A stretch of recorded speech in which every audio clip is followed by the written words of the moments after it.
Ya, ini juga lah yang akan kita bahas pagi ini. Ini sudah hadir bersama kita ada Teguh Nasrullah, ahli hukum pidana. Selamat pagi. Selamat pagi, Profesor.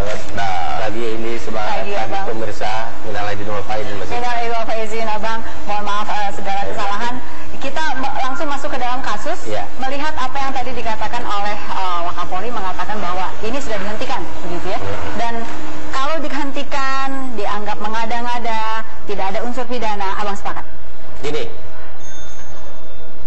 harus dilihat dulu ujaran kebencian ini diatur di mana. Ujaran kebencian ini ada dua undang-undang yang mengatur.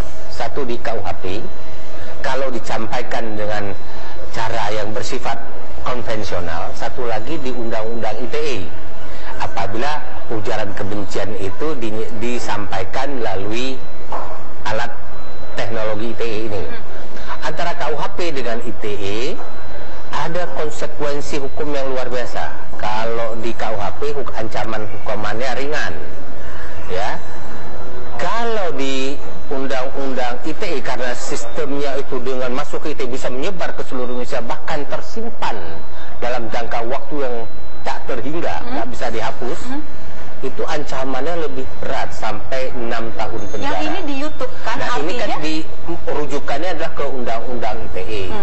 Undang-Undang ITE itu mengandung kalimat pertama dengan sengaja dan dengan tujuan untuk menimbulkan kebencian atau kemarahan. Persoalannya kita lihat sekarang begini dulu. Seperti yang pernah saya sampaikan, dengan sengaja ini secara teori hukum pidana, ya, kan ada beberapa bentuk sengaja. Sengaja dengan maksud, sengaja dengan keinsafan kepastian, sengaja juga dengan kemungkinan. Oke, yang misalnya sengaja dengan ini itu kan yang mengumbar pelaku, ya? Oleh karena itu dalam konteks undang-undang ini yang pernah diterapkan adalah sengaja dengan dapat mempertimbangkan bahwa ini akan menimbulkan reaksi, itu sudah cukup. Itu pula yang jadi pertanyaan kita. Artinya kan harus mengetahui dari pelapor maupun yang dilaporkan. Polisi harus manggil itu. Nah, ini nanti kita akan bahas prosedur yang telah ditempuh polisi itu seperti apa, apakah sudah tepat atau tidak. Saat lagi tetaplah. Di publik itu ramai didiskusikan, pro kontranya sangat tinggi. Ada pro kontranya itu, bahkan ada pesimistis, bahwa pesimistis dari sebagian besar akan ada proses penegakan hukum yang tajam ke bawah tumpul ke atas. Itu sudah begitu dahsyat di publik, ya. Oleh karena itu dalam proses penegakan hukum ini, aparat penegak hukum harus menghindari dan meniadakan kesan itu.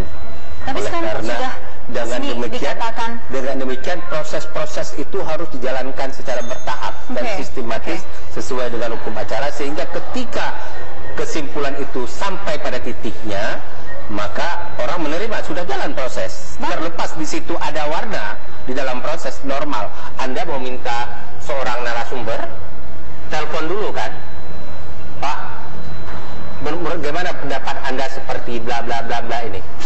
Kalau warnanya tidak sama, mungkin belum tentu dia jadi narasumber. Begitu juga ahli yang dihadirkan, sering ditelepon dulu, komunikasi.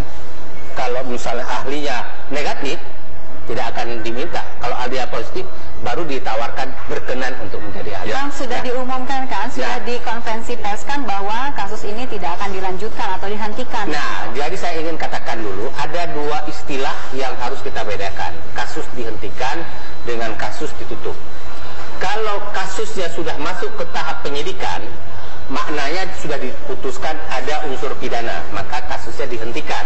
Sering Anda dengar istilah SP3. Itu SP3 itu baru ada di tahap penyidikan. Kalau yang ini, kalau kasus itu baru mencuat sebuah laporan, maka atas kasus itu belum tentu ada pidana. Oleh karena itu dilakukan penyelidikan terlebih dahulu untuk mencari tahu ada pidana apa tidak. Kalau dari hasil kemudian gelar analisis tidak ada pidana, maka kasus ditutup. Nah, kemarin kalau saya mendengar istilah yang digunakan oleh media massa, kasus dihentikan. Menurut saya itu bukan dihentikan, ditutup. Karena belum masuk ke belum masuk ke penyidikan, masih lidik. Apakah prosedur yang sudah ditempuh oleh pihak kepolisian tepat? Kita lihat belum memanggil pelapor, apalagi yang dilaporkan, untuk kemudian sudah memanggil sejumlah saksi ahli kalau tidak salah.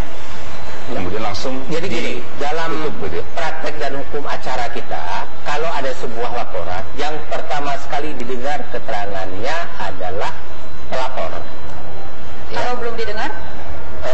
Makanya saya melihat ini mungkin saja satu sisi karena yang dilaporkan atau pelakunya itu adalah putra presiden.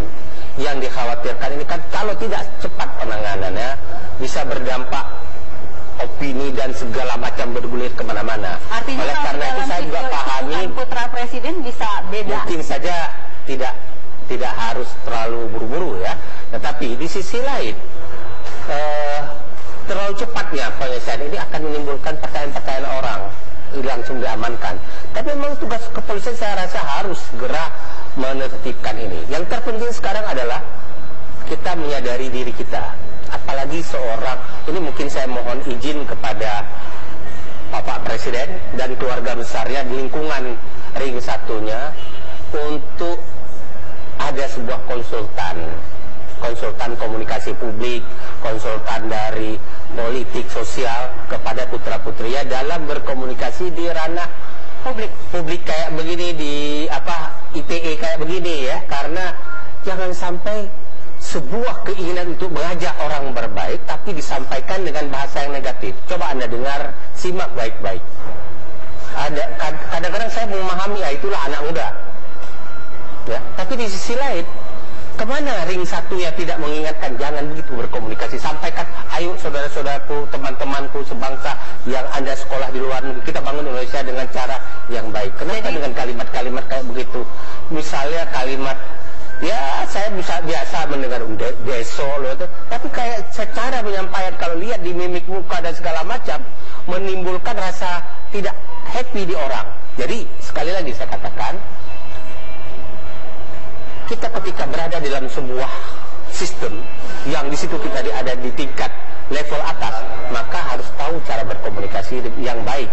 Jangan menempatkan polisi pada posisi selalu yang harus berhadapan-hadapan dengan masyarakat. Polisi menjadi pemadam kebakaran. Kasihan kepolisian sekarang serba salah. Sebelum diunggah ke publik, dilihat dulu ya, tim reaksinya nanti seperti apa kira-kira. Baik, bukan reaksi, tim supervisi itu kan bisa Anda layak atau tidak. Oke, nah sekarang yang melaporkan ini ke kepolisian berlebihan atau tidak? Tidak berlebihan, karena kalau orang mau melaporkan kayak begitu, itu kan ternyangkut rasa yang Anda dengan rasa saya beda, ada sensitivitas kita berbeda-beda. Jadi kemudian orang melaporkan kayak begitu, dilaporkan, kemudian sudah ada laporan, kan tinggal diverifikasi oleh aparat penegak hukum. Saya rasa ini yang menjadi perhatian, menjadi pelajaran bahwa orang bisa saja melaporkan. Melaporkan itu ada semua orang, kan? Semua orang. Oleh karena itu kita hati-hati kayak begini. Bang Nasrullah, bisa dibayangkan video yang seperti ini ribuan, ratusan ribu, mungkin jutaan, dan laporan yang masuk ke kepolisian pun sangat banyak, kabarnya seperti itu. Ini bagaimana pihak kepolisian harus memfilter dari awal kan? Bayang harus satu-satu dilihat videonya dan lain-lain ini. Gini. Polisi Republik Indonesia pernah mengingatkan masyarakat kan, hati-hati dalam bermain dengan alat demokrasi. Polisi memantau, kemudian hukum berjalan, ada undang-undang ITE. Nah, ajakan polisi itu harus menjadi perhatian dari semua pihak, termasuk lingkungan istana. Ya, kayak begini ini beredar di semua. Kalau saya atau Indi yang bicara kayak begitu di YouTube, ya ayo dong jangan deso, kita nggak menjadi perhatian masyarakat. Tapi kalau masuk dalam VVIP negara ini, itu ya, Anda batuk saja menjadi perhatian masyarakat. Itu yang harus menjadi langkah. Belum lagi politik kenegaraan, ada orang yang mengambil momentum. Nah, Anda bagian tertinggi dari sistem di negara ini, menjadi bagian dari pemimpin negara, harus harus membangun kesejukan bagi negara. Jangan justru persoalan kemarahan, ujaran kebencian itu ada di lingkungan Anda sendiri. Nah, itu yang saya ingin katakan. Baik. Saya tidak setuju juga kalau yang kayak begini gampang masuk ke ranah pidana. Saya punya anak, Anda punya anak, kita semua punya anak yang tiap hari bisa berkomunikasi kayak begitu. Masa semua orang masuk ke pidana? Tapi gini, standar penerapan hukum harus tepat, harus sama, harus proporsional. Kalau kes kayak begini tidak masuk ke ranah pidana, dan jangan gampang kes-kes lain juga masuk ke ranah pidana nanti. Nah, penerapan hukumnya itu dikontrol. Masyarakat ini kita sudah sangat mengerti, tiap hari kita mendengar istilah yang digunakan oleh masyarakat, hukum tajam ke bawah, tumpul ke atas. Jangan ada standar ganda dalam penerapan hukum.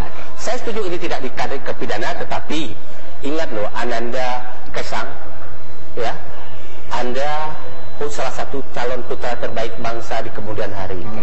Belajarlah berucap sejak sekarang.